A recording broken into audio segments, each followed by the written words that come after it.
The microphone made a dry, hollow click, the kind that cuts through a crowded room and makes everyone go still without knowing why. Then Lieutenant Commander Harmon's voice followed, precise and polished, carrying the practiced authority of a man accustomed to being the last word in any conversation.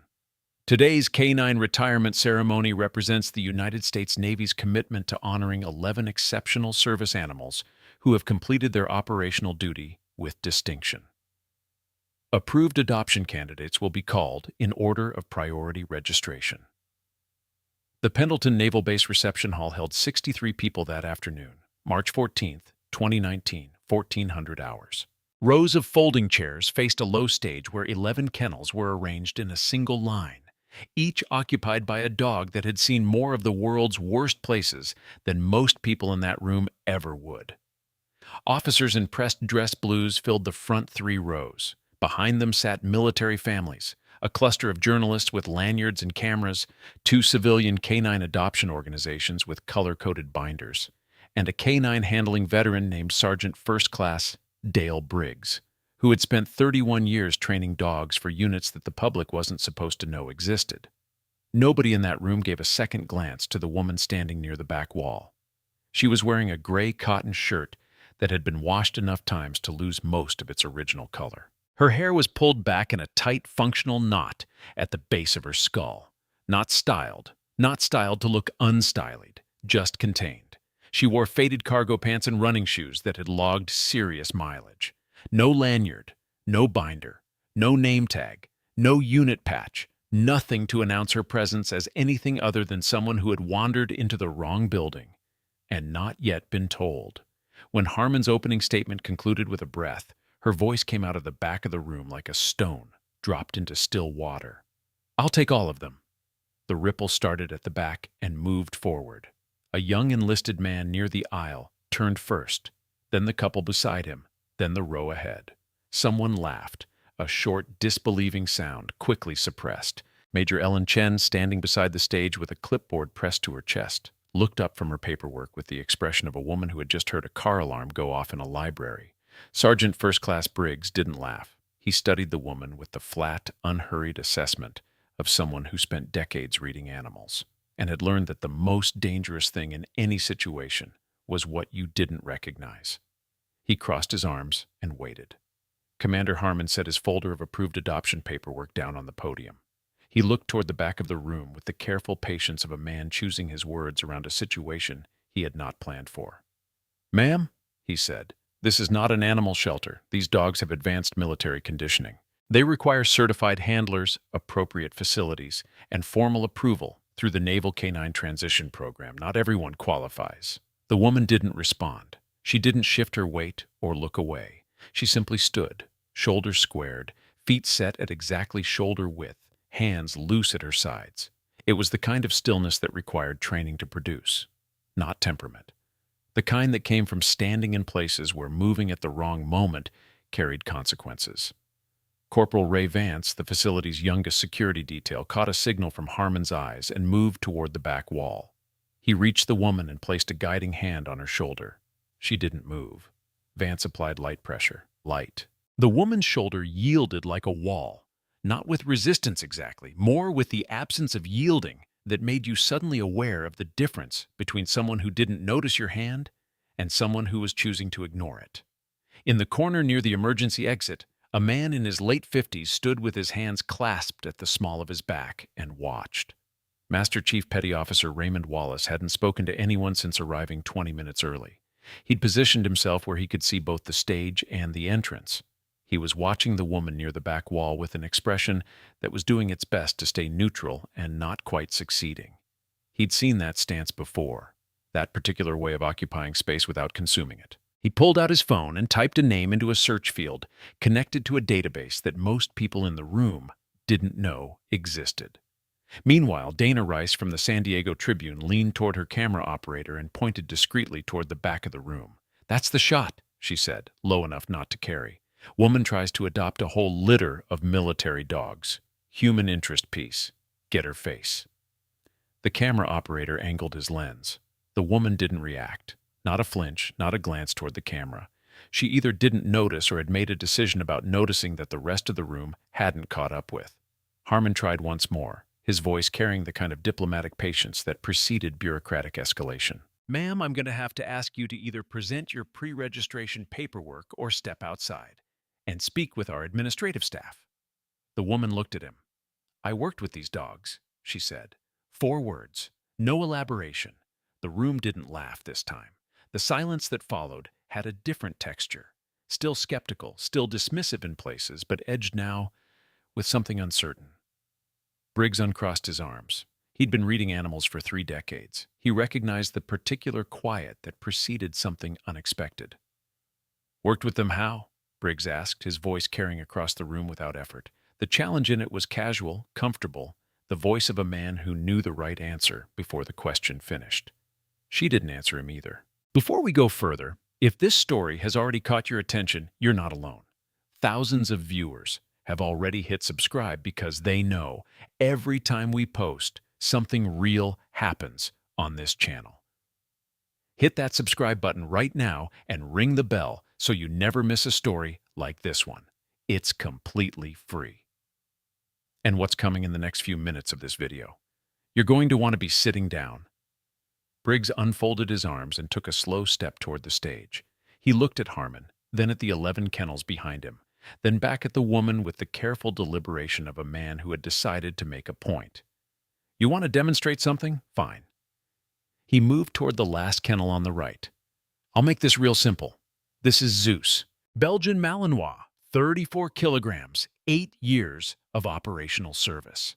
In the last 9 months, he's put 3 experienced handlers in medical. Not because he's broken, it's because he's selective. He doesn't accept strangers." Briggs put his hand on the kennel latch. "If this dog lets you within arm's reach, I'll fill out your paperwork myself." The room went completely still. The 2 civilian adoption representatives exchanged a glance. Major Chen took a half step backward. Corporal Vance moved closer to the side wall in a way that positioned him between the woman and the door, though he wasn't entirely sure why. Briggs pulled the kennel door open. Zeus came out low and fast, muscle compressing under black and tan fur, ears flat, lips pulled back in a warning that needed no translation.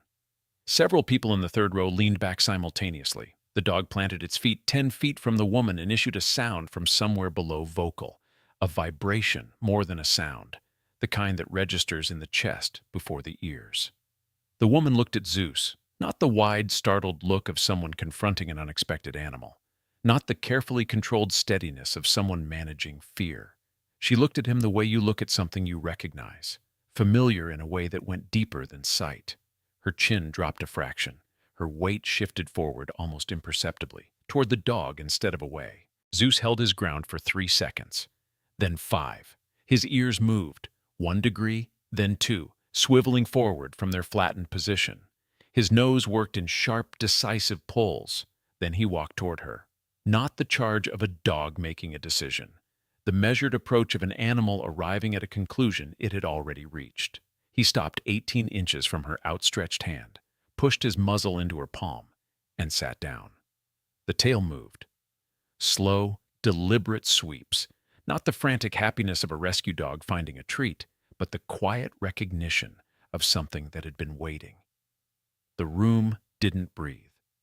Briggs stood with one hand still on the open kennel door and said nothing.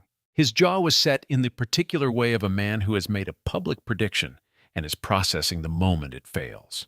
Dana Rice had her camera up now, recording without remembering to direct her operator to do so. In the corner, Wallace looked down at his phone screen. The search had returned 3 words and a symbol. Access denied. Classification secret. He put the phone in his pocket, looked up. The expression on his face had completed its journey from neutral to something that was not quite alarm and not quite recognition, and was exactly the space between them. Briggs recovered first. "The dog responds to scent and conditioning," he said, loud enough for the room. "That's a trained response. It doesn't certify anything." He looked at Harmon. "This doesn't change the registration requirement." Harmon nodded, grateful for the anchor. "Sergeant Briggs is correct. The behavioral response is interesting, but we have protocols." He picked up his folder. "We'll proceed with registered candidates. She has documentation." The voice came from Major Chen, quiet, almost reluctant. The clipboard was in her hands, and on top of it was a folded piece of paper. The woman had placed it there 2 minutes ago without ceremony, and Chen had opened it, read it, and spent those 2 minutes deciding what she was looking at. She still wasn't entirely sure, but the letterhead alone had made her certain she was not going to be the person who dismissed it without review. She held the paper out toward Harmon. He took it with the measured composure of a man who refused to appear uncertain in front of 63 people. He read it. Once. Then again, more slowly. He said nothing. The room watched him read, watched his hands, which didn't move, watched his face, which worked very hard at maintaining an expression it was no longer certain was appropriate. The woman near the back wall looked at nothing in particular and waited. It was Marlene Torres who broke the secondary silence, not intentionally, not loudly, but with the inevitable momentum of someone whose private recognition had become too large to contain. She was seated in the second row, a compact woman in her early 50s in a navy blue blazer, holding a photograph pressed against her knee. Her husband, Sergeant First Class Miguel Torres, had been assigned to a K-9 operational unit before his death in 2017. She had brought the photograph to today's ceremony because she did it every year, a habit of grief that had hardened into ritual. The photograph showed Miguel with a dog, a Belgian Malinois, black and tan, photographed somewhere flat and pale. Kandahar, she had always assumed, from the quality of the light. And beside the dog, out of frame on the left edge, was the beginning of a figure, a shoulder, an arm, a hand on the dog's lead that had been cut out of every version of this photo she had ever received. The original, she had been told, was classified. She looked at the photograph, then at the dog currently sitting beside the woman at the back of the room, the dog that Briggs had called Ghost, not Zeus, Ghost. The Belgian Malinois that had been in the kennel second from the end, that had watched the entire proceeding from behind its kennel door with the particular stillness of an animal that had been patient a long time.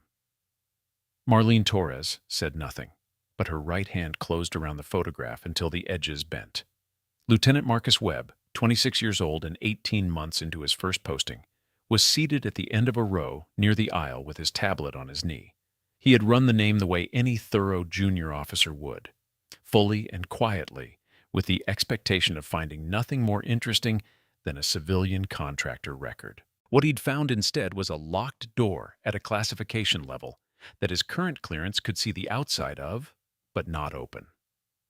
27 Delta, she had told him. He had typed it in. MOS 27 Delta, cross-referenced with the Naval K-9 Transition Program, cross-referenced with DevGru. The results had come back in fragments, most of them redacted, a few of them not. He had looked at those fragments for a long time. Then he had looked up at the woman. She was watching him, not with hostility, with the calm patience of someone who had let someone else discover a thing and was waiting for them to finish processing it.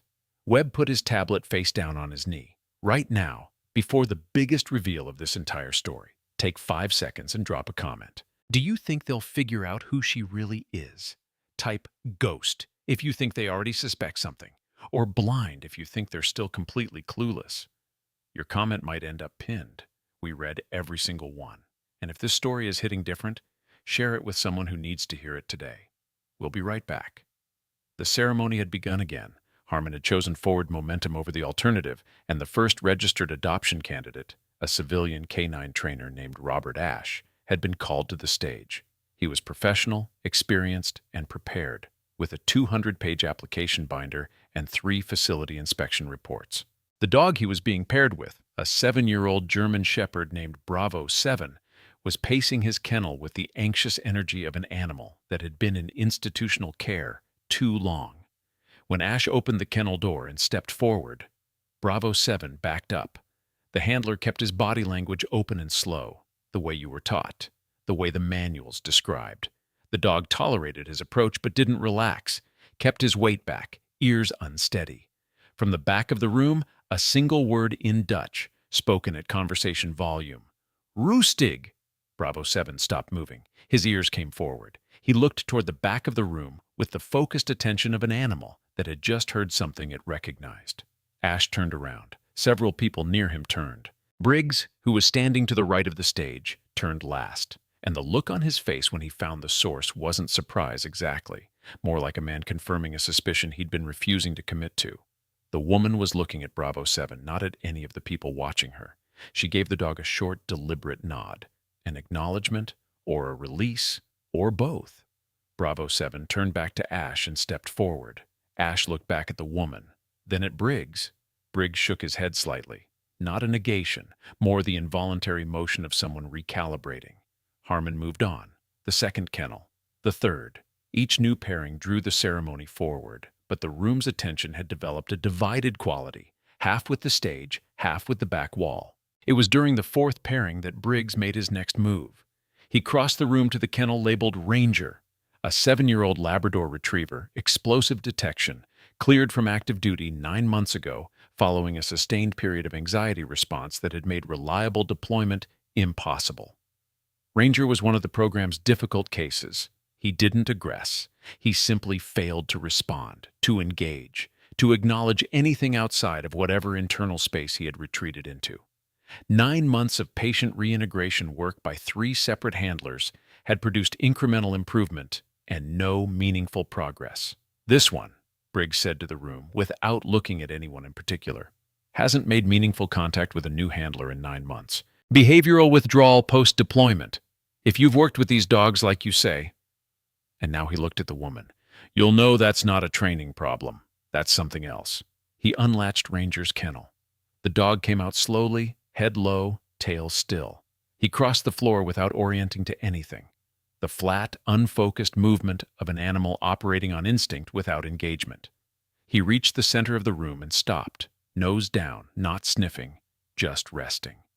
The woman moved. She didn't approach from the front. She came at an angle.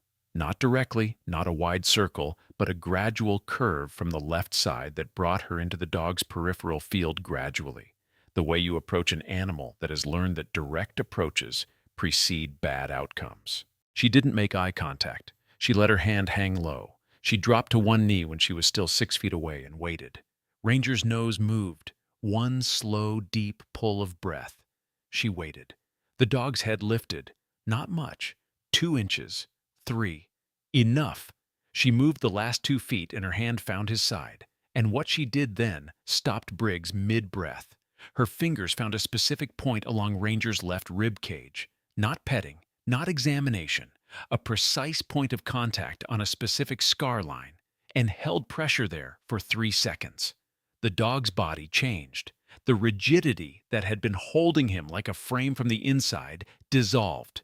His tail moved once, tentatively, the rusty mechanics of something that hadn't operated in a long time. Briggs stared. The scar under her fingers had been documented in Ranger's medical file, the result of a fragment injury in Helmand Province in 2015. That file was internal. It was not in any public-facing documentation. It was not in anything an animal welfare organization or a civilian contractor would have had access to. He looked at her hands, then at the back of his own. "Are you a veterinary specialist?" he asked. His voice had lost the edge it had carried for the last 20 minutes. He didn't intend the question as a concession. It came out that way anyway. She didn't answer. She was watching Ranger, and Ranger was leaning into her side. "She could be contracted DVM," said the woman from the Civilian Adoption Organization in row 4, helpfully. "Defense contract veterinary work, they'd have access to medical files." Several people in the room accepted this. It had the shape of an explanation. It fit the gap cleanly enough that they let it close. Webb was not one of them. He had already seen what the database returned when he'd entered 27 Delta with the DevGru cross-reference. Defense contract veterinary work did not produce a secret classification lock at the DevGru level. It didn't produce any classification at all. He looked at Wallace. Wallace was still standing in the corner. Their eyes met briefly. Wallace gave him nothing. Not a nod, not a look away. Just the steady, contained expression of a man who had decided to let things develop.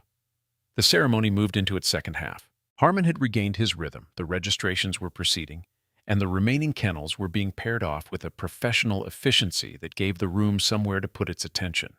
But underneath the procedural normalcy, something had shifted, in the way the air in a room shifts when a window has been opened somewhere you can't see. You feel it before you understand it. Ghost was the last kennel in the line. Belgian Malinois, male, 8 years old, Kandahar Province Operational Deployment from 2013 through 2016. The paperwork described him as operationally retired, not recommended for civilian adoption due to advanced handler-specific conditioning and limited socialization capacity. He hadn't been assigned to any of today's registered candidates. He was scheduled for continued care placement at a military working dog facility in San Antonio. Nobody had opened Ghost's kennel yet. The woman walked toward it without being asked. The room noticed. Harmon looked up from his folder. Briggs went still in the way he'd been going still all afternoon. That particular quality of not moving that meant he was thinking faster than he was appearing to. She stopped in front of the kennel and looked at the dog inside. Ghost looked back.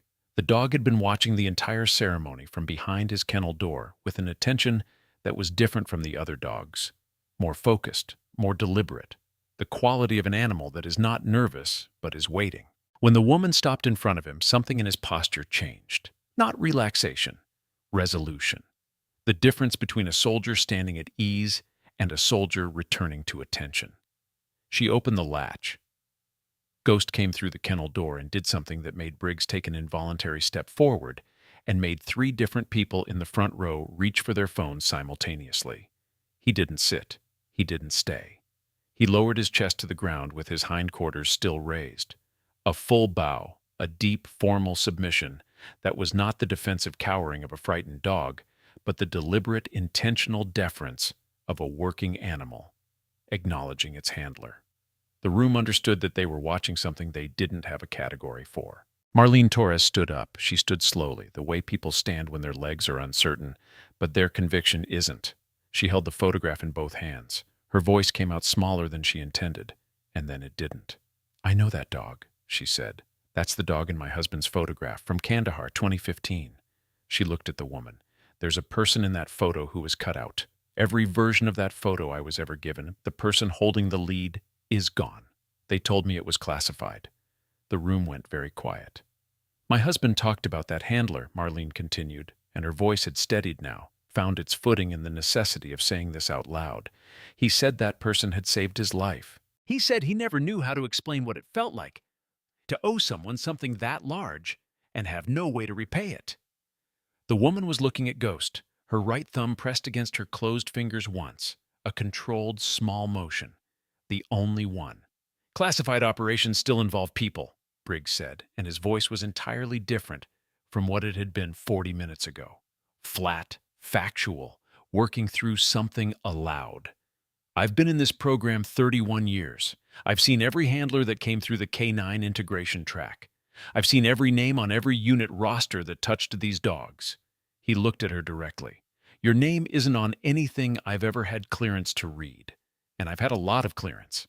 She looked up from Ghost. When she met Briggs's eyes, there was nothing defensive in her expression. Nothing performative. Just the level, uncomplicated gaze of someone who had been told something true and was confirming it. "Because the work I did," she said quietly, "doesn't get names attached to it." The room sat with that. It was Webb who moved next.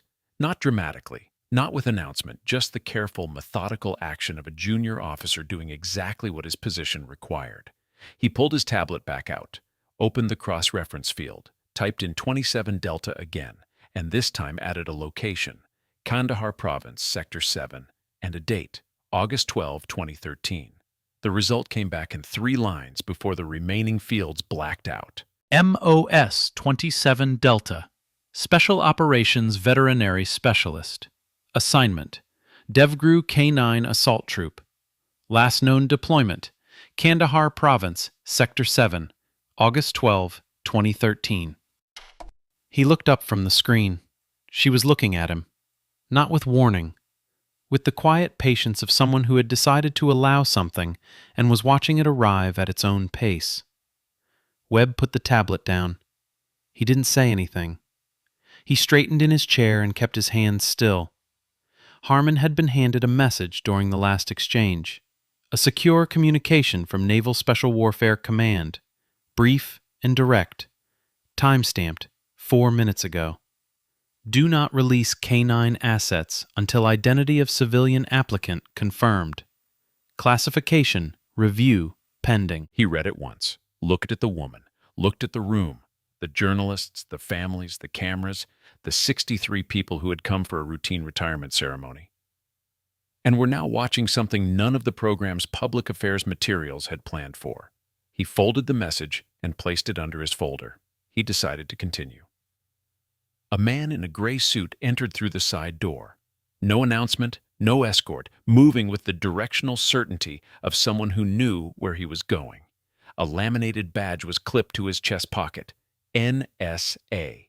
He crossed to Harmon, bent toward him, exchanged 6 words that the room couldn't hear. Harmon nodded. The man in the gray suit looked once toward the back of the room, a brief, assessing look that carried no surprise, and left through the same door. The adoption organization representative in row 4 leaned toward her colleague. "Intelligence contractor?" she whispered. "Could be," the colleague murmured back. "Or she's in some kind of witness program and they're monitoring the event." Theories filled the gaps the facts hadn't closed. That was the nature of a room full of people watching something they couldn't classify. They would reach for every available category before accepting that the thing in front of them might be new. Briggs had stopped reaching for categories. He walked toward the woman with a directness that cleared a path through the room's secondary noise. He stopped 5 feet from her, with Ghost sitting between them. His arms were at his sides. The 31 years of doing a difficult job with precision and care were visible in his face, in the way things show up in the faces of people who have done hard things long enough for it to become who they are. "That Ranger response for Olst," he said, "the lateral rib contact point. That's a specific field technique for post-deployment sensory grounding. It's not in the standard handling curriculum. It's taught in one program." He paused. "One." She said nothing. "The Dutch command," he continued. "Rustig. It's the same command set used by the Koninklijke Marechaussee training track, which was adopted into the DevGru K9 program in 2009. Not before. Not anywhere else at that level." Ghost's tail moved once. "And this dog," Briggs nodded toward Ghost, "hasn't eaten more than maintenance calories in 3 weeks. We thought it was a gastrointestinal issue. Ran all the workups. Nothing medical." He looked at the dog, then at her. He was waiting. The woman looked down at Ghost. The dog was watching her with the focused, absolute attention of an animal that had been many places and done many things and had decided that this moment was the one that mattered. "Yes," she said. It was the fullest answer she'd given anyone all afternoon. Harmon set down his folder. He was looking at the secure message he'd tucked beneath it, the one from NSWC.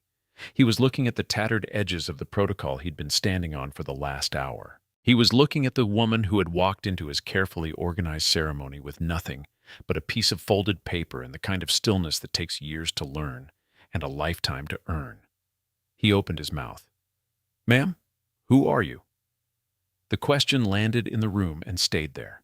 63 people holding the same breath. She looked at him. There was no triumph in her expression, no satisfaction, no readiness to perform the answer for the room. "I'm the person asking for the dogs," she said. And then Corporal Vance, who had been standing against the sidewall feeling increasingly peripheral to events he didn't understand, made a decision based on the clear and simple directive he'd been given at the start of the shift. Unauthorized personnel were to be escorted out. He crossed the room. He put his hand on her forearm. Not rough, not gentle, just the procedural contact of someone executing a directive. His intention was to guide her toward the side door. What happened next took less than 1 second. She turned with the smooth, economical rotation of someone who had spent years training her body to respond before thought caught up, and his grip slid off her wrist as cleanly as water off glass. It wasn't a technique she deployed, it was a technique she was. The motion carried her arm up, and the motion carried her sleeve with it. The room saw the inside of her right forearm. The sleeve had ridden up to the elbow. On the inside of her forearm, starting at the wrist and running 4 inches toward the elbow, was a scar, curved and pale, the distinctive crescent pattern of a pressure wave injury, the kind produced when an improvised explosive device detonates within a certain radius of a human body. Doctors who treated combat casualties recognized that shape immediately. Several people in the room did. Above it, wrapping the lower bicep, a tattoo, black ink, clean lines, worn slightly with time, a skull wearing a beret. Below it, a number, 7. Surrounding both in a circle, text in a small, precise font. DevGru K9. Assault Troop. Ghost Element. Never leave one behind. 3 seconds of silence. In those 3 seconds, every dog and every kennel on the stage went quiet. They had been restless throughout the ceremony, shifting weight, moving in their kennels, producing the low ambient sound of 11 working dogs in a contained space. In those 3 seconds, all of it stopped. 11 dogs, 11 stillnesses, 11 tails that began slowly to move. Marlene Torres made a sound that was not quite a word. Briggs's clipboard hit the floor. Wallace stepped away from the wall. 3 seconds of silence has a different quality from regular silence. Regular silence is the absence of sound. This kind was the presence of something else, a held breath that 63 people were sharing without agreeing to. The collective pause of a room that had just seen something it didn't have a framework for and was waiting for the world to provide one. All 11 dogs were still. The kennels on the stage, which had been producing the steady ambient noise of working animals in a confined space, the shift of weight, the soft percussion of a tail against metal, the low breath of a dog testing the air, had gone completely quiet.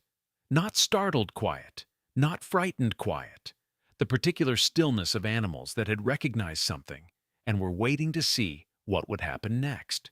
On the inside of her right forearm, pale against the faint olive of her skin, the crescent scar caught the fluorescent light of the reception hall and held it, and above it, the tattoo, black ink, worn slightly at the edges, the way ink wears when it has been through weather and years, and things that put wear on a person from the inside out. A skull with a beret, the number 7, and in small, precise letters, arranged in a ring, DevGru K9. Assault Troop. Ghost Element. Never leave one behind. Corporal Vance stood with his hand still raised from the motion of reaching for her arm, looking at the tattoo the way a man looks at something that has just reclassified every assumption he made in the last hour. His mouth was open.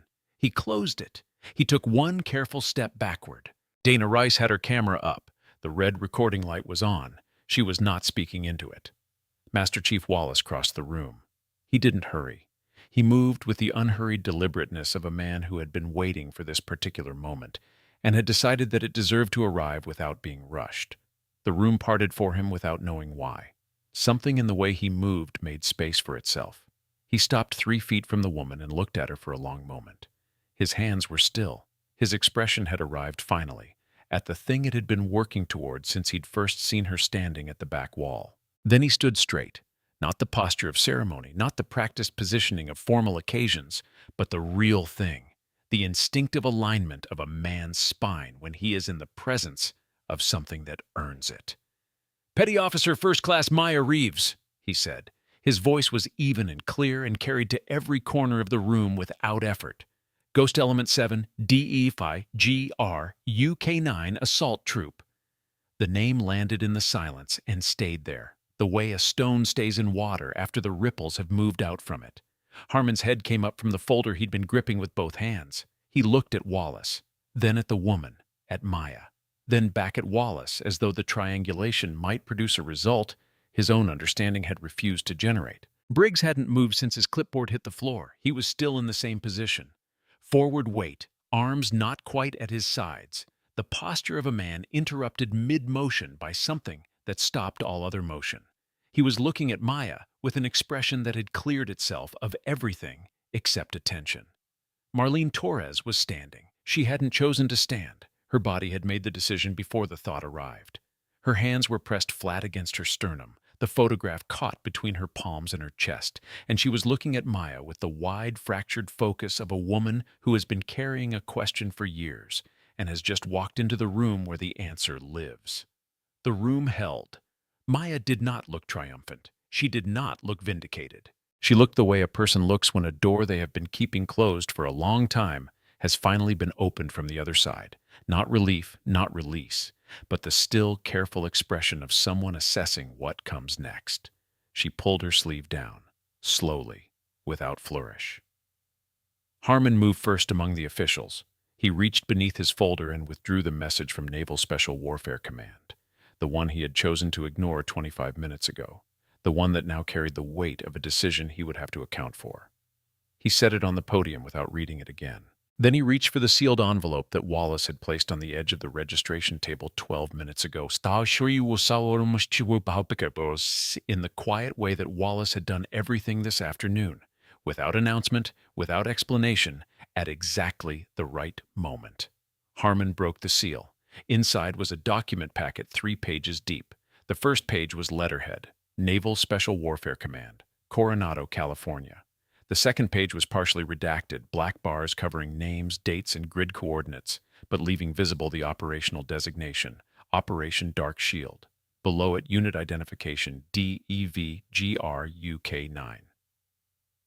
Assault Troop Ghost Element, Kandahar Province, Sector 7, August 12, 2013. The third page was a service record summary, partially declassified, with a photograph attached in the upper right corner. The photograph showed a woman in full tactical kit, plate carrier, helmet, gloves, the working gear of someone who went into places that required it. Her face was uncovered in this version. It was Maya's face. Harmon read the document. His hands did not move. His face did what faces do when the understanding in them has to reorganize itself around something new. The small, involuntary adjustments of a man recalibrating his entire experience of the last hour. He looked up from the page. "You were there," he said, not a question. The statement of a man confirming something the evidence had already decided for him. Maya looked at him steadily. "Yes." "Operation Dark Shield." He said it like the words tasted unfamiliar on his tongue, which they were. The operation had been classified at a level that put it outside the knowledge of most officers at his grade. "Kandahar, 2013, August 12, she said, 14:47 hours. Sector 7 Northern Approach." The specificity of it landed in the room like a second reveal. Not the tattoo, not the name, but the coordinates and the time, spoken in the flat, factual tone of someone reciting details that are embedded in them, the way scar tissue is embedded, grown into the structure of the person, impossible to remove because they are the person now. Harmon looked back at the document. 14 operators, 7 K9 assets. Contact with an estimated 40-plus insurgent force. He paused at a black bar. 12 personnel killed in action. 2 emergency evacuations. 1 personnel self-extracted. He looked up. 1 K9 survivor led out. 1 injured operator carried. The room was absolutely still. 4.6 kilometers, Maya said quietly. Under active contact. 13 minutes.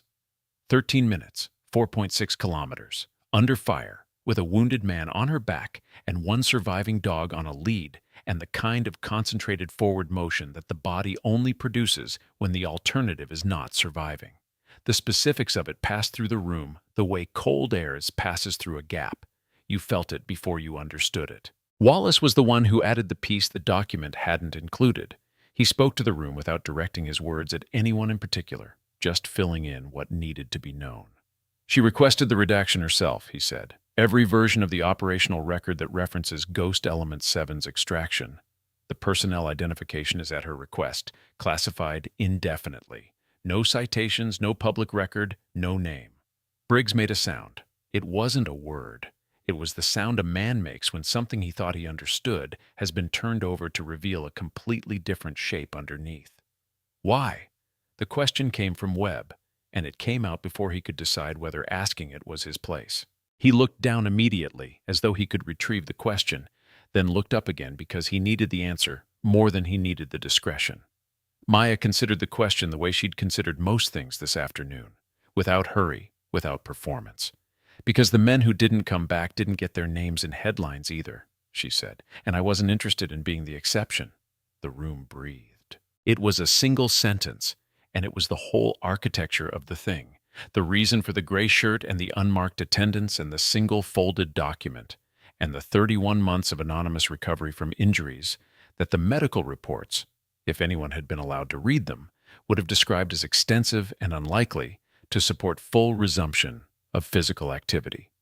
It was the reason for standing at the back of the room instead of the front, for the silence instead of the introduction, for the patience in the face of an hour of dismissal and condescension and procedural obstruction.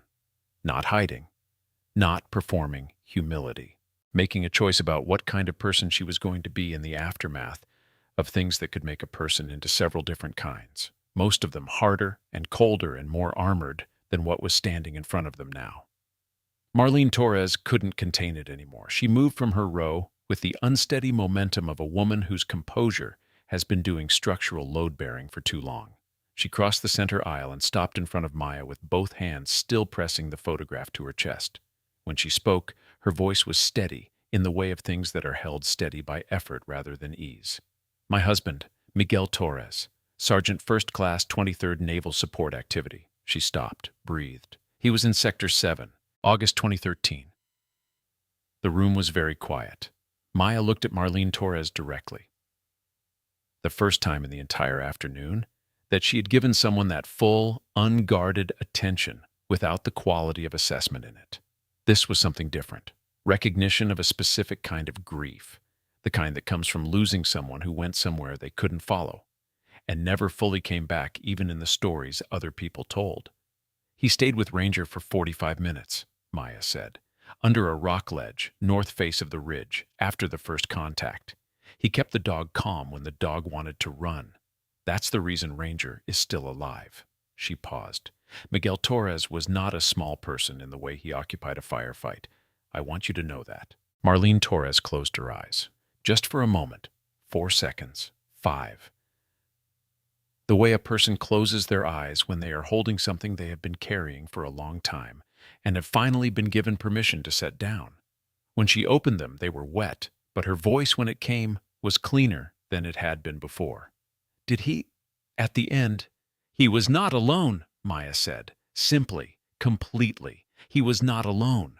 Marlene Torres nodded. The motion traveled down through her whole body and settled. She brought the photograph out from against her chest and looked at it for a moment, then held it out to Maya. Maya looked at the photograph, her own shoulder at the edge of the frame, the cut line where the image had been trimmed to remove her, the dog ghost sitting against Miguel Torres's leg, in the flat light of Kandahar. She took the photograph carefully, the way you take something that belongs to someone else and that you are being trusted with rather than given.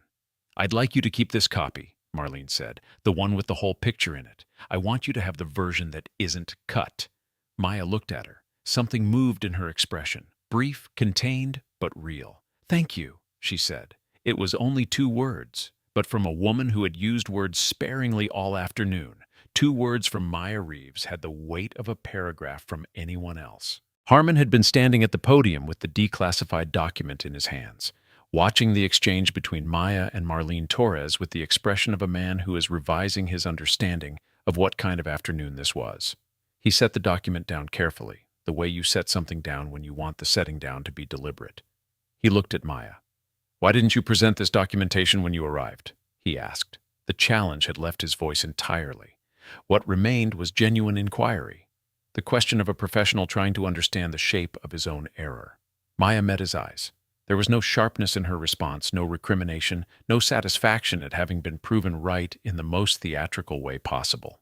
"Because it shouldn't have been necessary," she said, "and because I wanted to know whether what I came for would be given based on what I could show or what they could recognize." Harmon absorbed that, turned it over, set it next to the hour that had just passed, and looked at the full picture. "And the dogs," he said. "You came for the dogs, not the recognition." "The dogs," she said, "are the only reason I'm standing in this building." There it was, the clean center of the thing, finally visible, not the career, not the classified credentials, not the operational record that would have made this whole afternoon unnecessary if anyone had seen it.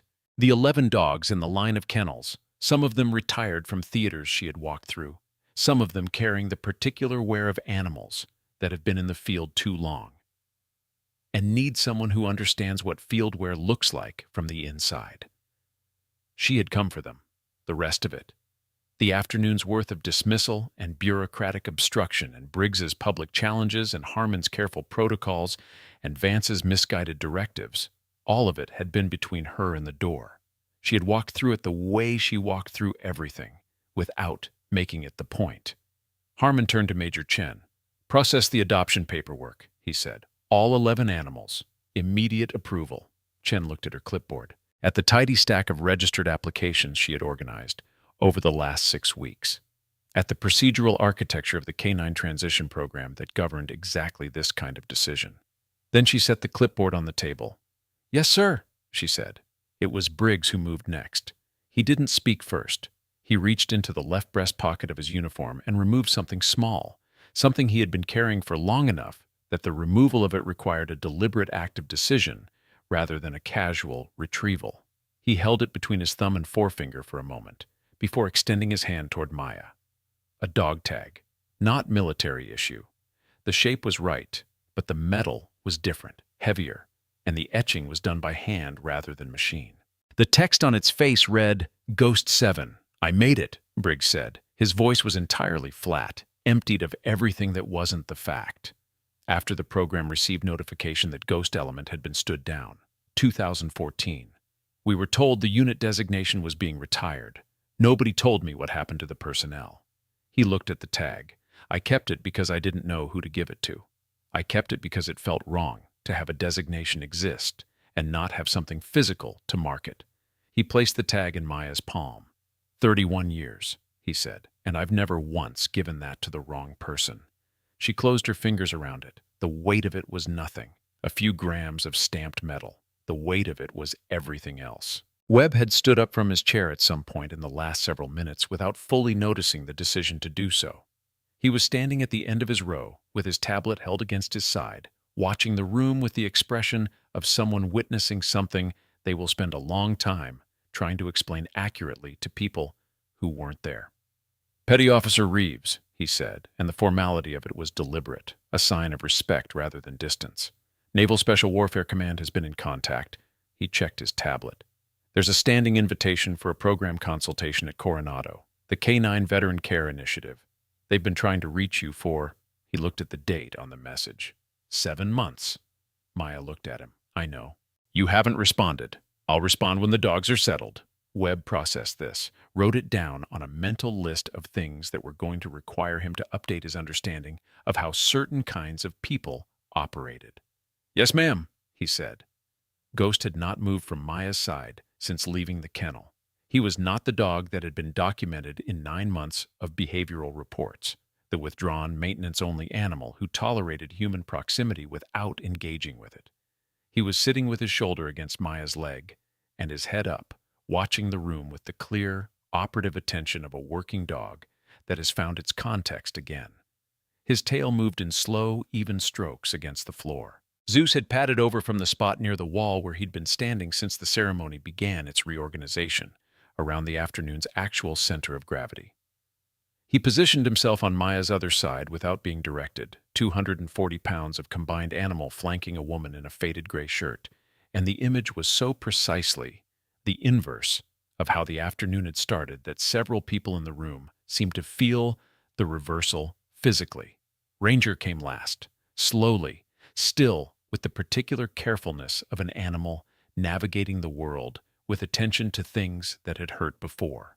He crossed the floor and sat down in front of Maya and looked up at her, and she looked back at him, and there was a conversation in that exchange that didn't require language. "He hasn't done that in 9 months, said Dr. Patricia Howe, the facility's veterinary officer, from her position near the stage.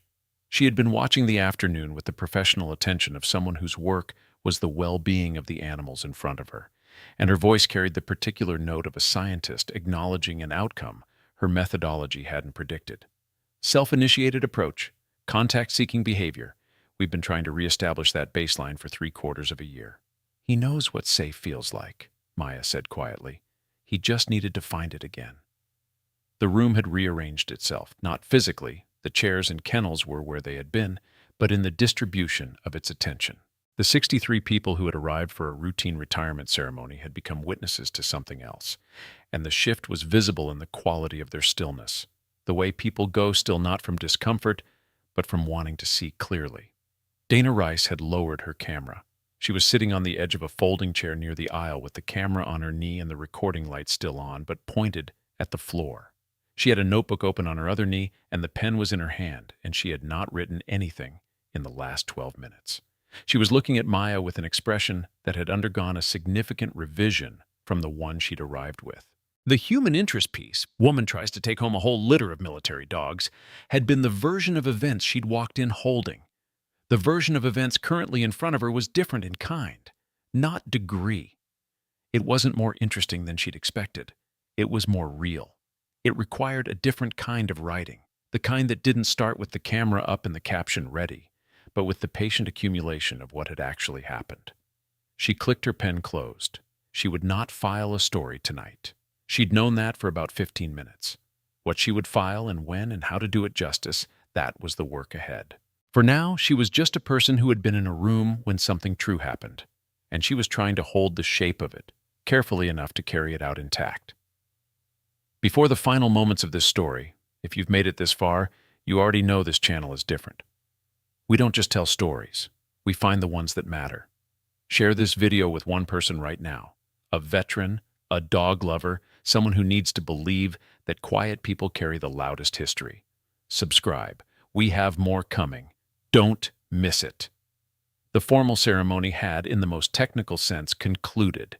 The 11 adoption registrations had been either completed or superseded. The stage had emptied of officials in the gradual, uncertain way of a formal proceeding that has lost its architecture and is navigating on improvisation. Families were moving, some toward the door, some toward the center of the room, the gravitational reorganization of people who are not sure the event is over. It wasn't over. Harmon walked toward Maya. He had left his folder and his document packet on the podium. He was walking toward her without the weight of the ceremony's official apparatus, and when he arrived, he was simply a man in a dress uniform who had spent an hour making a series of decisions he was currently re-examining, with the full honesty of someone who could afford to do so now that the stakes had changed. "I owe you a direct statement," he said. Maya waited. "I made assumptions about you when you arrived. Those assumptions were wrong. I acted on them in a way that was dismissive and obstructive, and I did it in front of an audience." He did not look away when he said it. "I'm sorry." The apology was clean. No qualifications, no procedural softening, no but the protocols required. Just the plain acknowledgement of what had happened and the responsibility for it. Maya looked at him for a moment. "You were protecting the program," she said. 11 animals, significant institutional investment, open public event. An unidentified person making a large claim. The response was proportionate to the information you had. She paused. "The information I chose not to provide." Harmon was quiet for a moment. "You could have ended it at any point." "Yes, and you didn't because I needed to know whether the answer was going to be yes before I showed them the reason it should be yes." She looked at him steadily. "If I have to prove myself to take care of 11 dogs who have already given everything they had to give, something is wrong with the system. I wanted to see the system. Now I've seen it." Harmon absorbed this. He was a man who had spent his career inside systems, and he recognized the specific weight of what she'd just placed on the table. Not an accusation, not a demand for accountability, but an observation made by someone who had earned the right to make it and was choosing not to make it louder than it needed to be. "The K9 transition protocols will be reviewed," he said. "Former handlers, including classified personnel, will have priority consideration built into the framework rather than exception processing." "Good," she said. And that was all she said about it, because she was not interested in the policy as it applied to her specifically. She was interested in the next person, and the one after that, and the dogs that would come through after these 11 had found their places. Briggs had picked up his clipboard from the floor. He was holding it against his chest now, arms folded over it, watching Maya with the expression of a man doing the kind of recalibration that takes time to complete. "I need to ask you something," he said. It was a different voice from the one he'd been using all afternoon. The challenge and the authority had been replaced by something simpler. Maya looked at him. "When you said that about Ghost," he nodded toward the dog at her side, "that he was waiting. How long had he been waiting?" Maya's eyes moved to Ghost. The dog turned his head and looked up at her as though he'd heard his name in the question, even though it hadn't been spoken. "Since August of 2013, she said. The room understood what that meant. 6 years.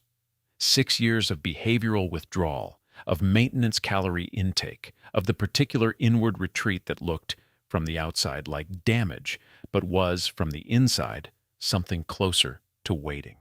The facility had run every diagnostic. The veterinary staff had tried every reintegration protocol. The dog had tolerated all of it with the patience of an animal that knew, in the wordless way that working dogs know things, that what it was waiting for was not a protocol. Briggs unfolded his arms. He set the clipboard on the registration table with deliberate finality, the way you set something down when you've decided you're done with it. "I've been in this program 31 years, he said, and this time the 31 years wasn't a credential, wasn't a position from which to make a judgment. It was the acknowledgement of a limitation, the specific shape of what those years had and hadn't taught him. I've never seen anything like what I saw today. What you did with Ranger, what Ghost did when you opened that kennel." He paused. "I need you to know, if you ever have questions about any of these dogs' medical history, behavioral history, anything at all, my contact information is on the program roster, and I'll pick up the phone." It was the most he had to give. It was sufficient. "I appreciate that," Maya said. The families had begun to gather at the edges of the interaction in the way families gather, not intrusively, but with the weight of their presence making itself felt. A woman with 2 children, the children pressed against her sides, was standing close enough to hear. A retired master sergeant with a cane and a Vietnam-era unit patch on his jacket was standing near the back, watching Maya with the specific attention of a man who recognized something in another person that most of the room would take longer to see. A young woman in her mid-20s, daughter of one of the adoption registrants based on her position in the room, was filming everything on her phone with the unself-conscious intentness of someone who understands, without being told, that they are watching something worth preserving. A small boy, 8 years old, give or take, dressed in the khaki pants and navy shirt that civilian children wear to military events when their parents believe the occasion requires something formal, had worked his way to the front of the informal gathering around Maya. He was standing at knee height to most of the adults, and he was looking at Zeus with the focused wonder of a child who has found the most interesting thing in the room, and has no intention of pretending otherwise. Zeus looked back at him. The dog's ears came forward. His tail moved. The boy looked up at Maya with the frank inquiry of someone who has not yet learned to make questions smaller before asking them. "Is that dog sad?" he asked. The room softened. Maya looked at Zeus.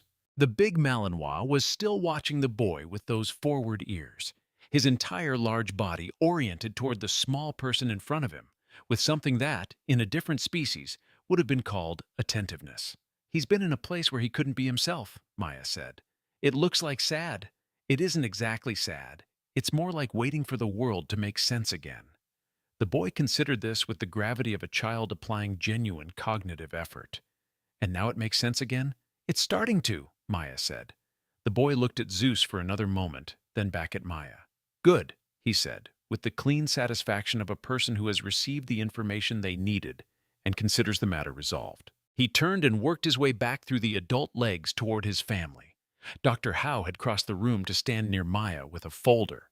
Not official paperwork, but the individual medical records for all 11 dogs, the way a doctor brings a patient's chart when they are transferring care. "I want to walk you through each of them before you take them," she said. "Some have ongoing protocols, 2 are on medication schedules, and Ranger will need the bilateral hip support until the weather changes," Maya said. "The fragment damage from Helmand affects the joint in cold weather. He needs a sleeping surface off the ground, heated if possible, and the approach conditioning work should continue, but on the dog's schedule, not a handler's."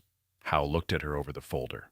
"That's not in his standard transfer documentation." "No," Maya said, "but it's in his field medical record from 2015, which is also classified." Howe closed the folder, opened it again, made a note. "I'll add it to the transfer package," she said. She had the steady, practical manner of someone who has revised their expectations and is moving forward without making the revision into a scene. "If you have this level of detail on any of the others—" "All of them," Maya said. Howe made another note. The afternoon had found its new shape.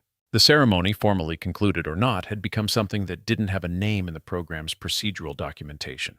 The organic aftermath of a reveal that had reorganized the room around a new understanding and left people moving through the resulting space trying to find where they fit.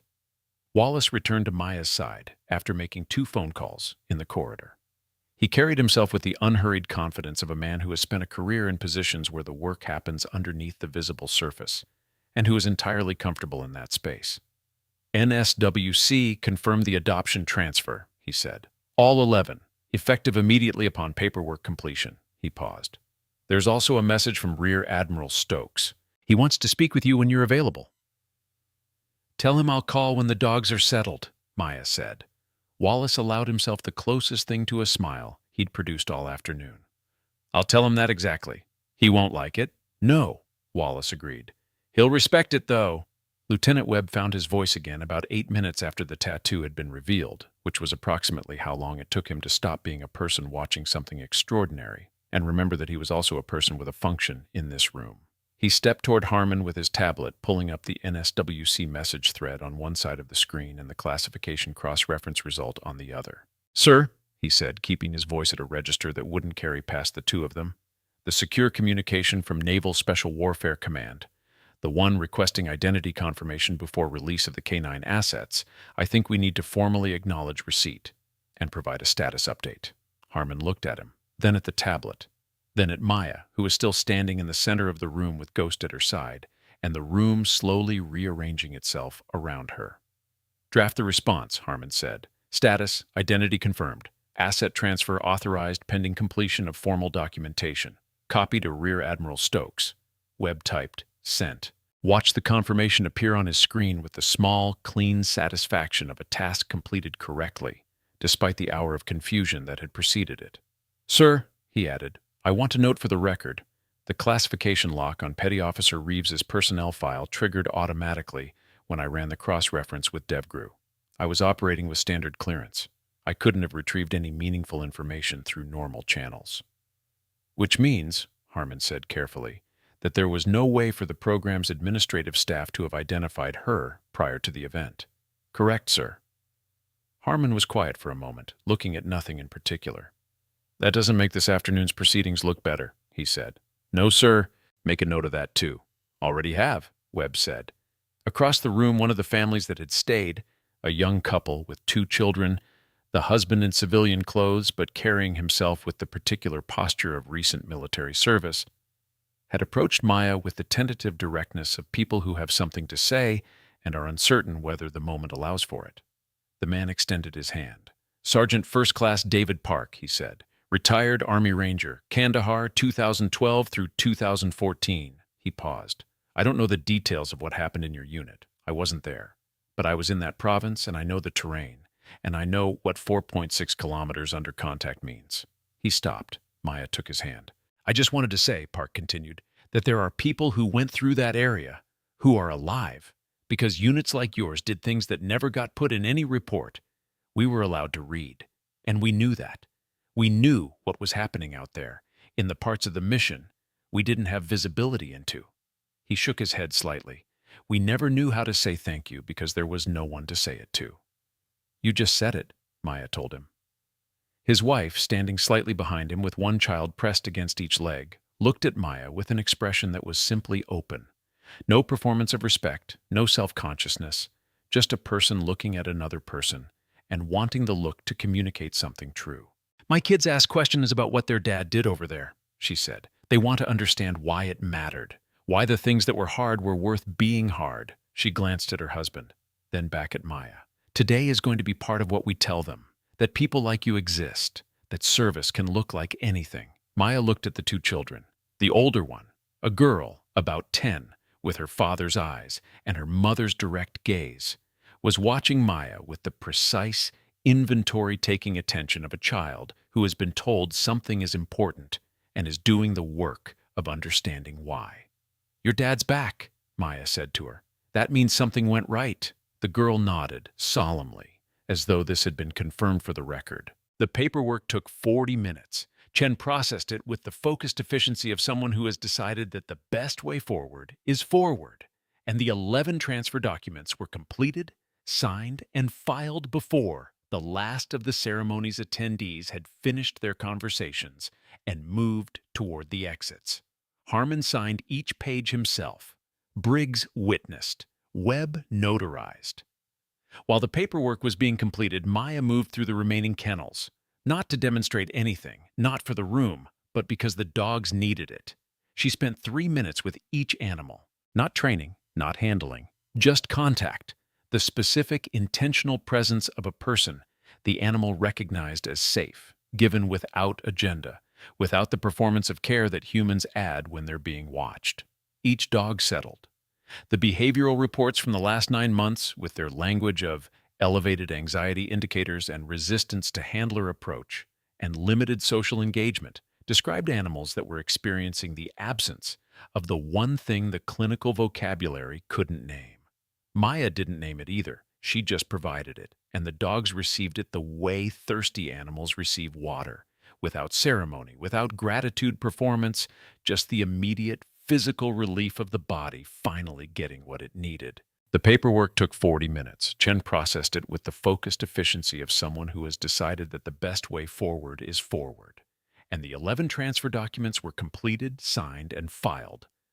Before the last of the ceremony's attendees had finished their conversations and moved toward the exits, Harmon signed each page himself. Briggs witnessed. Webb notarized. While the paperwork was being completed, Maya moved through the remaining kennels, not to demonstrate anything, not for the room, but because the dogs needed it. She spent 3 minutes with each animal. Not training, not handling, just contact. The specific, intentional presence of a person the animal recognized as safe, given without agenda, without the performance of care that humans add when they're being watched. Each dog settled. The behavioral reports from the last 9 months, with their language of elevated anxiety indicators and resistance to handler approach and limited social engagement, described animals that were experiencing the absence of the one thing the clinical vocabulary couldn't name. Maya didn't name it either. She just provided it, and the dogs received it the way thirsty animals receive water, without ceremony, without gratitude performance, just the immediate physical relief of the body finally getting what it needed. The third dog in the line was a 6-year-old German Shepherd named Kilo, combat tracking specialist, 2 deployments in Afghanistan, 1 in Iraq. His file noted compulsive perimeter checking behavior and difficulty settling in stationary environments. When Maya stopped at his kennel, Kilo was on his feet, moving a tight circuit of the confined space, his nails making a soft, rhythmic sound on the floor. She opened the kennel door and stepped inside rather than waiting for him to come out. 3 circuits. 4. On the 5th, she was simply there, in the path of the circuit, and Kilo slowed, recalibrated, made a half circuit and stopped beside her without completing it. His body was still vibrating with the tension of the interrupted movement, but it was diminishing, like watching something spinning come slowly to rest. Dr. Howe, watching from the stage, wrote something in the margin of her folder. Not a protocol note. Something she wanted to remember later for a paper she was already composing in the part of her mind that ran parallel to the immediate work. The 4th dog, a Labrador mix named Echo, bomb disposal support, retired on account of partial hearing loss from a close detonation in Helmand, was lying down with his chin on his paws when Maya reached him. He didn't move when she entered the kennel, just moved his eyes to track her, the way a dog tracks something it has decided about and doesn't need to reassess. She sat on the floor beside him. Just sat. No technique, no approach protocol, no graduated contact sequence. Just the floor and the dog and the presence of someone who didn't need anything from the next 2 minutes and was therefore entirely available to be in them. Echo put his head on her knee after approximately 45 seconds. Howe stopped writing and just watched. The 8th dog, a Belgian Malinois named Cypher, the youngest of the 11 at 5 years old, whose operational deployment had ended when his handler was killed by hostile fire in Syria in 2018, had been the hardest case in the facility's care. Not behaviorally extreme, not aggressive or destructive, simply absent. He ate. He accepted handling for veterinary purposes. He passed his health checks with results that described a physically healthy animal. But Cypher did not initiate contact with humans, did not orient to voices, did not respond to name calls with anything except the minimal acknowledgement required to confirm that he was alive and attending. The staff had stopped expecting more. The grief counselors who worked with military personnel had a word for what Cypher was experiencing. Veterinary medicine didn't have an equivalent word, so the intake documentation described it as significant reduction in social engagement following handler KYA, and moved on. Maya stopped in front of Cypher's kennel for a long time before opening it. She stood there, 2 minutes, maybe 3, looking at the dog, looking at nothing. The room had gone quiet. In the particular way rooms go quiet when everyone in them has noticed something happening that they don't want to disturb. Then she said one word, quiet, not a command, just a word. She said the dog's previous handler's name. Nobody in the room heard it clearly, except the dog. Cypher's ears moved. For the first time in 9 months, according to Howe's records, Cypher's ears came forward, and his nose tilted up from the floor, and he oriented toward a human voice. He looked at Maya. She opened the kennel.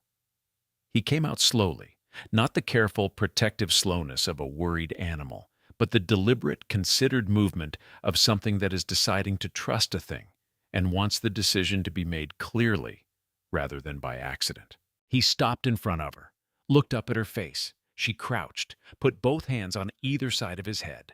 Let him read her, whatever dogs read when they hold that position, face to face, breathing the same air in the close space between.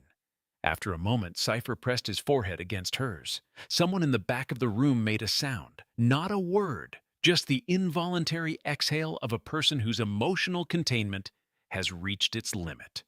Howe sat down on the stage steps. She was a clinical professional with 20 years of veterinary work in military contexts, and she was sitting on the stage steps with her folder on her knees and her pen uncapped and not writing anything. "How did you know his handler's name?" she asked. Her voice was even, but the question cost her something.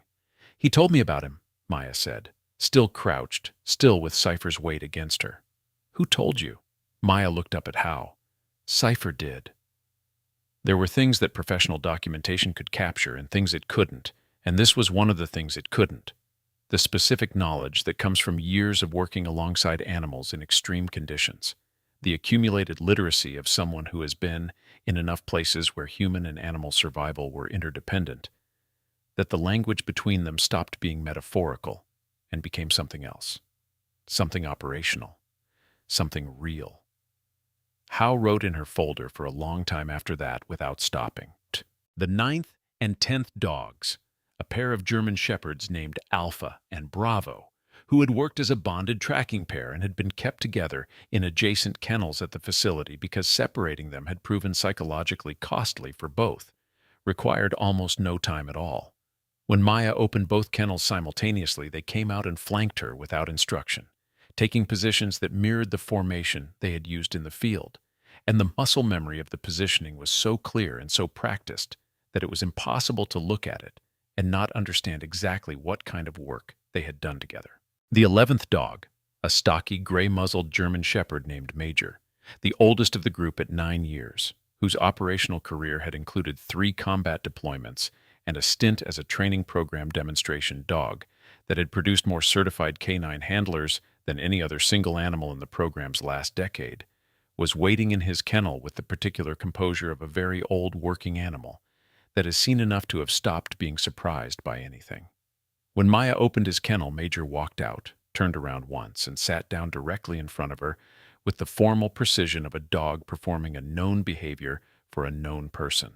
His ears were slightly back, not flattened, just relaxed, the ears of an animal that has found its neutral and is occupying it completely. Maya looked at him. He looked at her. "Hey, old man," she said quietly, "you look exactly the same." Major's tail moved twice, 3 times, then steadied. It was the most personal thing she had said out loud all afternoon. Briggs had watched all 11 interactions from his position near the door. He had been standing there for 40 minutes, and the expression on his face had undergone the kind of slow, accumulated revision that happens when a person is confronted with evidence that doesn't fit the model they've been operating from. And instead of defending the model, they let it change. "Every one of them," he said when Maya completed the circuit. "All 11. "Yes," she said, "in 40 minutes. "They were ready," she said. "They'd been ready. They just needed the right person to be ready too." Briggs looked at the row of dogs, some at Maya's side, some positioned nearby with the relaxed attention of animals that had found their compass point and didn't need to keep searching. He looked at Major, the 9-year-old, the old hand, sitting with his ears back and his tail making slow, even strokes against the floor. "I've been watching animals my whole career," Briggs said. 31 years of working dogs, training them, deploying them, retiring them, trying to take care of them when the thing that gave their life structure was over. He stopped. I've never seen anything like this, not once, not in 3 decades. Maya looked at him. She didn't fill the space with anything. What you did with Cypher, he said. With Ranger, with Ghost, he shook his head. That's not skill. Skill is learnable. What you have is something different. It's the same thing, she said. It just takes a long time to learn. How long? She was quiet for a moment. About 6 years of being in the field with them, then about 2 years of recovering from what the field cost you. Then coming back. She picked up the leash stack from the registration table. That's the curriculum. Briggs was still for a long moment. Then he nodded. A single definitive motion. The kind that closes a subject not because the conversation is over, but because everything necessary has been said. You'll need someone for the ongoing protocol reviews, he said. The behavioral assessments, the medication checks. Some of these animals are going to need oversight. I know. I can do those assessments if you want a second set of eyes. Someone who knows their history. Maya looked at him. Something in her expression shifted. Not surprise, but a recognition of something that had cost him something to offer. I'd appreciate that, she said. Marlene Torres was still in the room when the last kennel visit was complete. She had not rushed away after the exchange with Maya. She was seated in a chair near the stage, the photograph in her lap, looking at nothing in particular, with the contemplative focus of someone sorting through a large accumulation of things that have finally been reorganized. Maya crossed to her. Mrs. Torres, she said, there are things about what happened in Sector 7 that are still classified. I can't give you all of it, but I can tell you that your husband was not a man who needed an audience to be exceptional. He didn't need anyone watching to choose right. She paused. Some people are different in the field than they are everywhere else. He was the same, exactly the same. Marlene Torres looked up at her. The grief in her eyes was old, worn smooth by years of living with it. A presence rather than an assault. He came home different, she said, not an accusation. A fact, offered carefully. Yes, Maya said, that happens. He never told me what happened. He was trying to protect you from the weight of it, Maya said. That's its own kind of love, even when it doesn't translate. Marlene was quiet for a moment. Does it get better? The carrying it? Maya considered the question with the honesty it deserved. It changes, she said finally. The weight doesn't go away, but you get better at distributing it. Marlene Torres nodded slowly. She looked down at the photograph, then held it out toward Maya again. You keep the original, she said. Miguel would have wanted the person who was there to have the version that tells the truth. This time Maya took it without hesitation. Outside the window of the reception hall, the San Diego afternoon was doing what San Diego afternoons in March do. Pressing cool light against the glass, the air carrying the edge of the Pacific, the sound of the base continuing its ordinary operations around the extraordinary thing that had happened in this one building. Somewhere across the courtyard, a formation was completing a drill. Somewhere beyond that, the water. The last of the formal attendees had filtered out. The room held the quiet aftermath of concentrated human event. Chairs slightly displaced from their rows, coffee cups on table edges, a forgotten program on a seat. Webb was still there, standing near the registration table with his tablet, writing notes he would spend considerable time trying to organize into language that did justice to what he'd witnessed. Howe was completing the final medical transfer documentation with the careful attention of a professional who understands that these records would matter for years. Chen was at the far end of the room on the phone, her voice low and official, arranging transport, adjusting records, doing the structural work of making the afternoon's outcome administratively real. Briggs was near the door. He was ready to leave. He had his jacket, his clipboard, the accumulated gear of a man at the end of a professional day. But he was not leaving yet. He was waiting for something, though he hadn't consciously decided to wait. Maya was moving through the last preparations, confirming the transfer details with Howe, reviewing the medication schedules, checking the condition of the transport crates. She worked with the methodical attention of someone who had planned this afternoon carefully and was now executing the part that the planning had been for. The dogs watched her move through the space with a quality of collective attention that the room had given up trying to explain, and had settled for simply observing. When she reached the door with the first dog leashes organized in her hands, Briggs was still there. "Reeves," he said. She stopped. He looked at her for a moment. "Then, I told you that if Zeus let you near him, I'd write the paperwork myself." "You did," she said. "I signed every page." "I know." A beat of silence. "I was wrong about a lot of things today," Briggs said, "in front of a lot of people. I want you to know I understand that, and I understand what it cost you to let it play out the way it did instead of stopping it earlier. It didn't cost me anything I wasn't willing to spend, Maya said. That's the thing that gets me, Briggs said, and there was something in his voice that was not quite wonder and not quite regret, and was exactly the space between them. Most people, if they had what you have on their record, they'd lead with it. They'd walk in with the documentation up front. They'd use it. They'd make the room feel the weight of it from the first minute. He shook his head slightly. You let us make fools of ourselves for an hour before you showed anything. I didn't come here to make a point, she said. I came here for them. She nodded toward the kennels, toward Zeus, toward Ghost, toward Ranger, still sitting carefully near the wall, toward the 8 others who were watching the conversation, with the focused, patient attention of animals that have been waiting a long time for transport to somewhere new. The point made itself, she said. Briggs held the door open. All 11 dogs went through it. They moved the way working dogs move when they are with their person. Not the eager, scattered energy of animals newly released, but the organized, purposeful movement of a unit in motion. Zeus took the left flank. Ghost moved to the right. The others fell into a loose formation behind, reading each other, reading the space, operating with the collective intelligence of animals that had spent years working in coordination. Down the corridor, past the administrative offices where 2 enlisted personnel stopped their conversation and watched, past the notice boards with their base announcements and training schedules and K9 program updates, through the exterior door and into the March afternoon. The parking lot was ordinary, concrete and painted lines, and the kind of functional utilitarian sprawl that military installations produce without apology.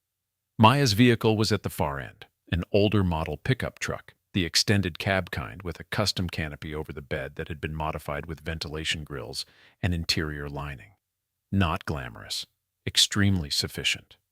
She opened the side door of the cab and the rear canopy. The dogs sorted themselves, a few in the cab, the larger ones in the canopy, with the calm efficiency of animals that understood the mechanics of transport and were not concerned by them.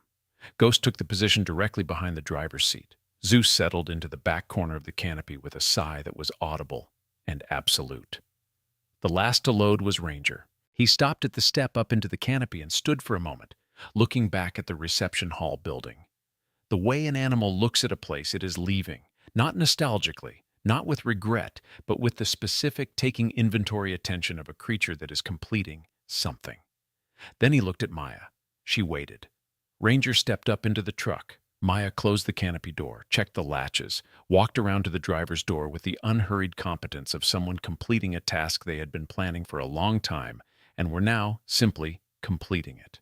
She was reaching for the door handle when her phone vibrated in her pocket. She took it out, looked at the screen. The number was displayed as a string of digits with no associated contact name, a number that existed in no address book anywhere because address books were not the appropriate repository for what this number represented.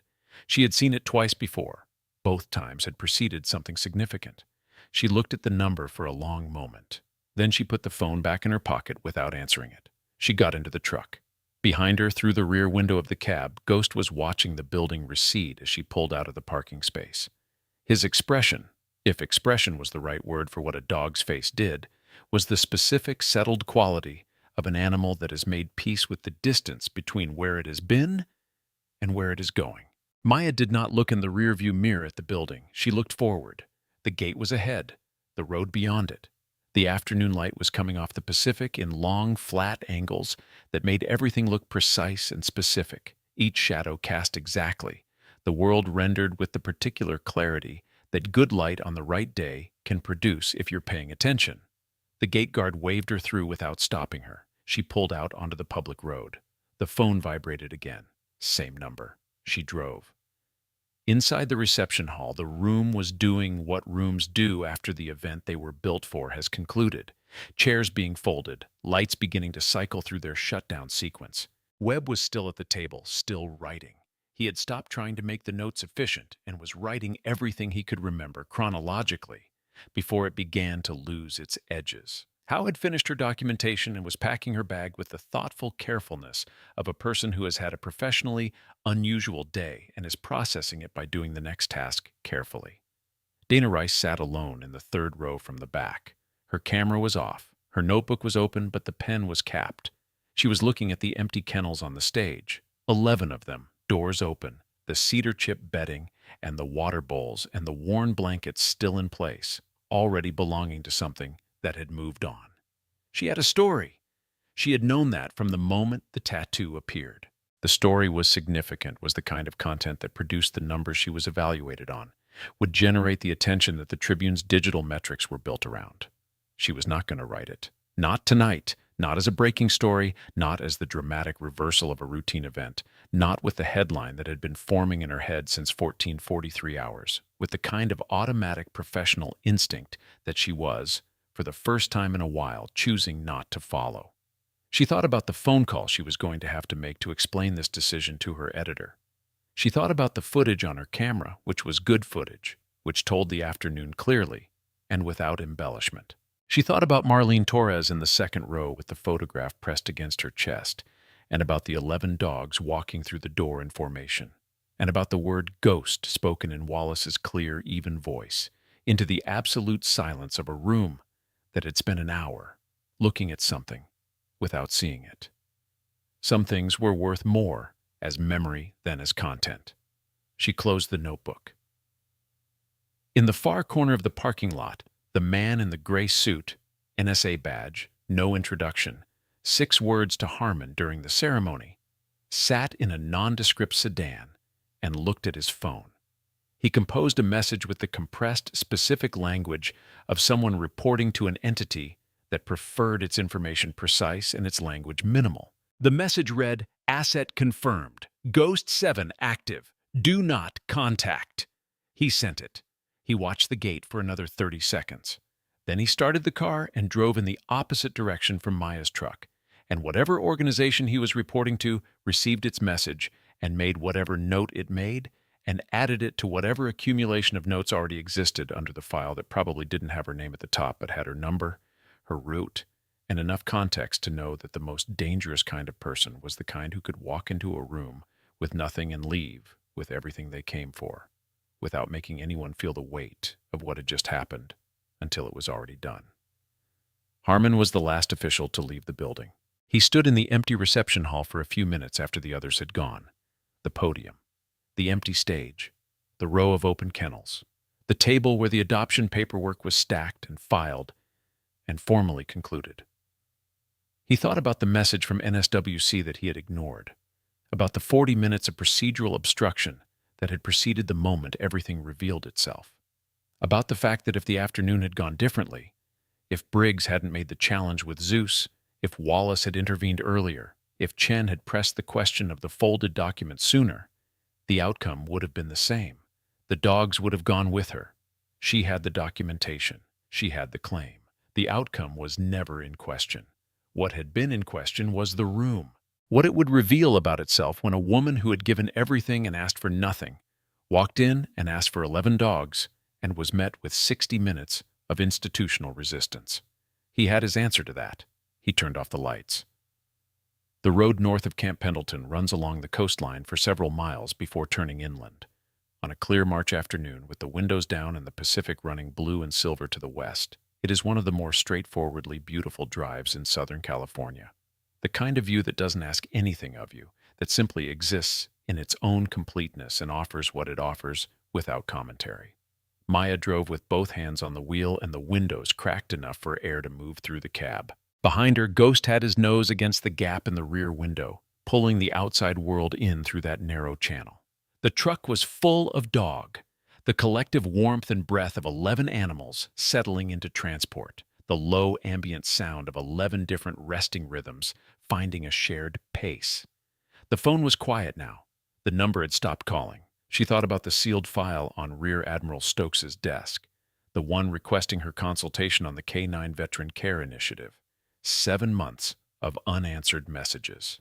She would call. When the dogs were settled, when Ghost had slept in a real bed, when Ranger had found the ground-level support surface that his hip needed, when Zeus had mapped the perimeter of somewhere new and decided it was sufficient, she would call, not before. The road curved west, and the ocean came into full view. Maya let her eyes rest on it for a moment. That particular blue-silver that late afternoon, makes of the Pacific, the light coming in long and low and honest. She thought about Kandahar, August 12, 1447 hours. She thought about this afternoon, 1400 hours, 63 people in a room, 11 dogs waiting in a row of kennels, the particular weight of a room that had decided it already knew what it was looking at. She thought about Ghost quitting beside her leg, and about Marlene Torres holding the photograph with both hands, and about Briggs's dog tag in her palm, cool and heavy, and given with the undefended generosity of a man who had finally found the right person to give it to. She did not think about the number that had called twice from a sequence she recognized. Not yet. Ghost pushed his nose further into the window gap and exhaled a long, slow breath that fogged slightly in the cooler air outside. His tail moved once against the back of the seat. The light was good. The road was clear. Maya drove. In the reception hall, in the last chair of the last row, a printed program from the afternoon ceremony lay where someone had left it. On the cover, the official header, K9 Retirement Ceremony, Naval Base Camp Pendleton, March 14, 2019, 1400 hours. Below the header in the small text that listed the ceremony's purpose, in honor of those who served. No names, no ranks, no designations, just the plain acknowledgement of the thing that mattered. The lights were off. The building was empty. The kennels on the stage stood open, 11 of them, 11 spaces where something significant had been, and was now, simply elsewhere. Carrying what it had learned in all those years of difficult places, carrying it forward, on the road north, with the windows down and the Pacific running silver to the west, and 11 sets of ears sorting the new air for whatever the world was going to offer next. Some people serve in places that don't get reported. Some debts don't get recorded. Some names don't appear in the version of the story that reaches the public. The dogs knew who she was. They had always known. That was the only recognition she came for, and it was the only one that was never in doubt.